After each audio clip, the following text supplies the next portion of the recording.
It's an honor to be here, honestly it is, and working with people on the freeways of Los Angeles, downstream, upstream from the Bay and downstream from Los Angeles, are areas that get very little concern from the powers that be. And we're trying to change that. It's got to be different than the way it is now. These are a couple of poems just about my life. I mean, I'm a poet. I've been a poet since I was a teenager, and I've been in politics since I was a teenager. And it's always been a war kind of within me about what I am and what I'm trying to do. And when I discovered the Los Angeles River, it became a place that I could reconcile poetry and politics, which are the two main things in my life. And this is about going to Washington on Pennsylvania Avenue. Tender-butted mammals, skateboarders in baggy baggies and extra-large tees, 360 into the face of General Ulysses S. Grant. Even as a statue, you can tell he was a hard drinker, mean as a culvert full of street water after the first rains. After the endless supplication to the senators, the rows of accordion files are there to remind me that after everything changes, everything remains the same, so why can't I be just a little less impatient? The American flags whip me like photo ops in the heady spring bluster. I study the faces of lovers for a clue to something I can take back with me to my hotel. Don't be shy, guy, a hooker coos from the statue of Edmund Burke, who wrote the Tree of Liberty is watered by our patriotic blood. But I don't feel shy. I feel poisoned, wounded, scourged, a citizen of a penal colony. I set out to be a hero and a legend, and I ended up a lobbyist. Sad but true. I think when I realized that was when I always sort of fancy myself as not really being in the game, but kind of on the edge of the game. And a couple of years ago, I was you can park under City Hall if you know who to ask. And I was coming into that part of the garage on City Hall, and the guy said, "Oh, Mr. MacAdams, good to see you again." And I'm like, the cover is blown forever. I can't even fool myself anymore. Just give me a second. I just drove here from downtown, and I'm still slightly not in somewhere in my car on the 405. When water flows downhill to power. I mean, when I can write a poem that really matters to me, it's a love poem about politics. And that's so pathetic, but, and this is one of them. When water flows downhill to power. When water flows downhill to power, then money will line the All-American Canal, and a handful of super-rich vampires will control this planet while you and me sweat out our frustrations in toil and self-pity. Does anybody here know how to play this game?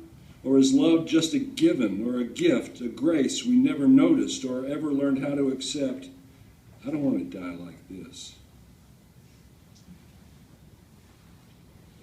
I'm sort of torn between just reading a bunch of whiny love poems and sort of macho politics poems.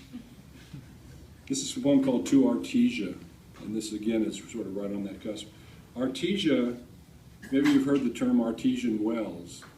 Well, that comes from a goddess named Artesia, who was a pre-Christian pagan goddess and generally considered centered around in southern France.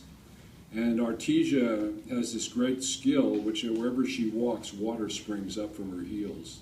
So she's a goddess of fertility and a goddess really of joy, and the goddess of the spring. And that's Artesia, and this poem is to Artesia. It's a prayer. I think of the river the way it reads in the Sam Shepard story, Cruising Paradise, a huge concrete serpent, a dumping ground for murder victims. I think of the river beside a freeway off-ramp as rollerbladers bent into its spandex buttocks rotating roll downstream. I think of William Mulholland's gentle limpid stream coursing from a pharaoh's forehead, or from the brow of a Rhine maiden, green-eyed and coffee-colored, a bracelet of drowned children wrapped around her wrists, descending from the mountains east of Irwindale into the Jardin des Rocas.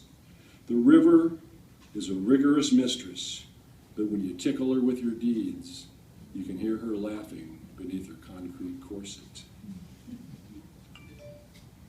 I could hear her laughing anyway. I just did, as a matter of fact. Uh-oh, I'm hallucinating again. I want to read maybe one more poem, or I can read maybe 500 more poems, but I think I'll just stick with the one sort of poem for them. This is a poem. Some of you guys probably know who Mike Wu is, who ran for mayor, is former city councilman, and generally all-around good guy. I think he runs the landscape environment school in Cal Poly Pomona. And he was running for mayor once, and this poem is a little bit about this. I've never had the nerve to show him this poem, but I keep thinking someday I'll try to.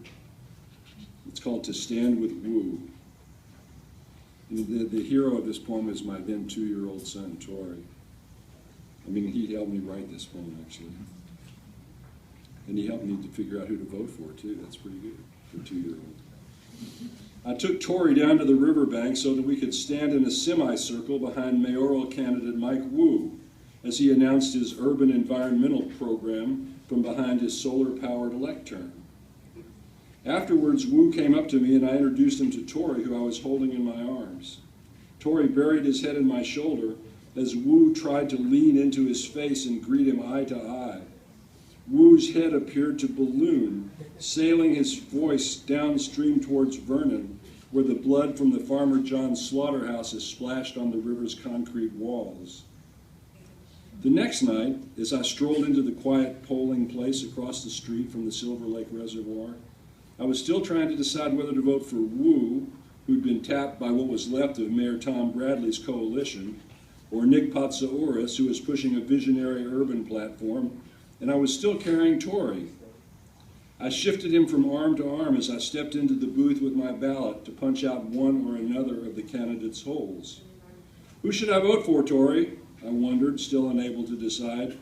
Woo! Said the 2-year-old without hesitation. Vote for Woo!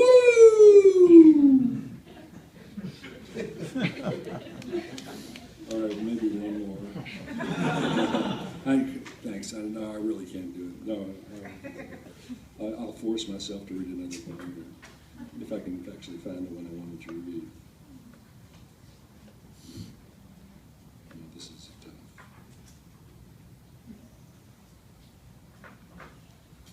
I'm coming into all the love poems. Get away.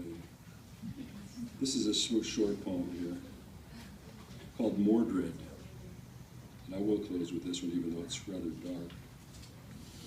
I live on the Death Star, at the end of a dead street. I hate America the way the rainbow people mean it when they say, we don't hate alcoholics, we just hate alcohol. Anyone who touches the USA turns to shit. I used to think it was our bombs that made people of the world afraid of us, but now I realize it's our manners. Thank you.